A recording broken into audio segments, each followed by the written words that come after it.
सुंदर डोरा देखा और शीला से बोला कि हे शीले, डोरा क्या तूने मुझे वश में करने के लिए बांधा है?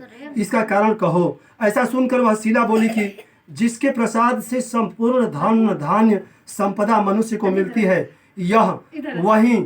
यह अनंत हमने धारण किया है। भगवान श्री कृष्ण ने कहा कि लक्ष्मी के मद में अंधा होकर शीला के ब्राह्मण पति ने शीला के वचन को सुनकर उसकी बाह के डोरे को जल्दी से तोड़ दिया और अनंत कौन है ऐसा कहते हुए पापकर्म करते हुए मूर्ख ने डोरा अग्नि की ज्वाला में डाल दिया।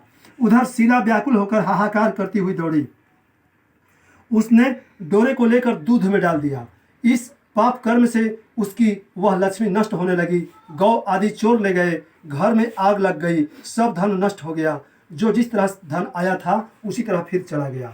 इसी तरह कुटुंब में भी कलह होने लगी, भाइयों में लड़ाई होने लगी। अनंत को फेंकने के पाप से उसके घर में दरिद्रता घुस गई। भगवान श्री कृष्ण ने कहा कि हे युधिष्ठिर, उसके साथ संसार में कोई बातचीत नहीं करता था। वह शरीर से अति संतप्त हो गया और मन से भी दुखी रहता था। बड़े भारी दुख को पाकर कौंडिन्य मुनि ने अपनी पत्नी शीला से कहा कि हे शीले, एकाएक उत्पन्न इस शोक के कारण मैं दुखी हो गया और मेरा धन नष्ट हो गया। स्वजनों से कलह होती है और मुझसे कोई बात नहीं करता है। शरीर में नित्य ज्वर आदि ताप रहते हैं। चित्त में बड़ा ही खेद रहता है।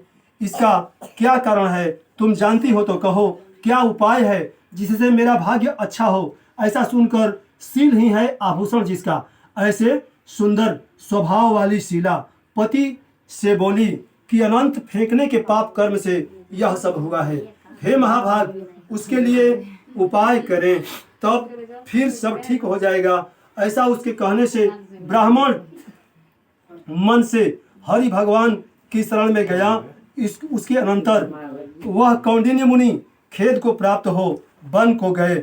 वहां से उत्तम ब्राह्मण वायु का भक्षण कर तप करने की इच्छा से उस परमेश्वर का ध्यान करते हुए सोचने लगे कि जिसके प्रसाद से मुझे धनाधिक मिला और उसके अपमान करने से मैं निर्धन होकर कष्ट को प्राप्त हो गया। मुझको अतिशय सुख दुख देने वाला धनाधिक हुआ।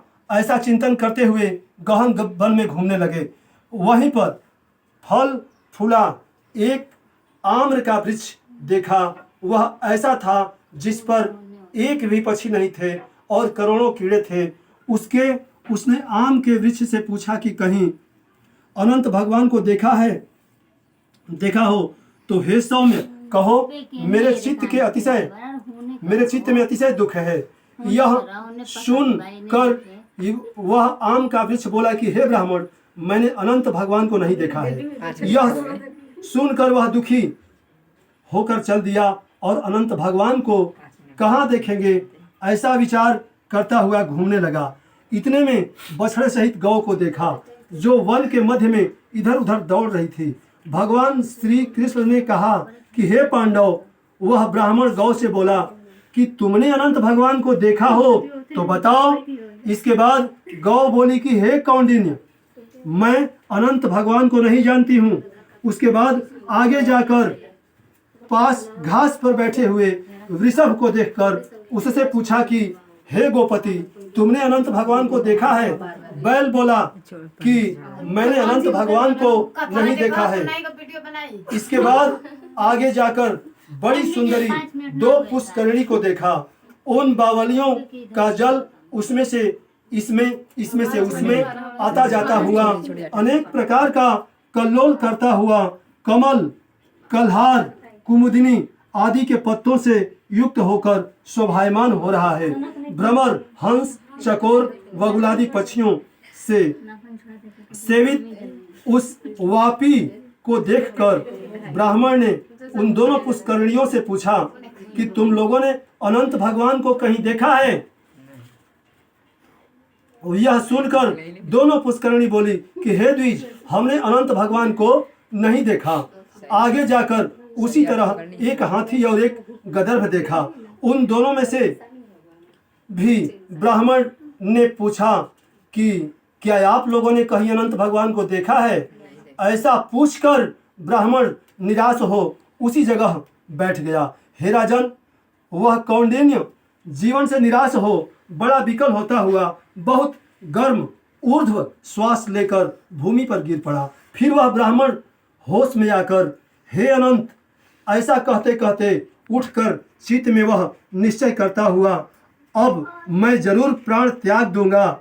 भगवान श्री कृष्ण ने कहा कि हे धर्मराज, उस ब्राह्मण ने प्राण त्याग देने के लिए वृक्ष से फांसी लगा लिया।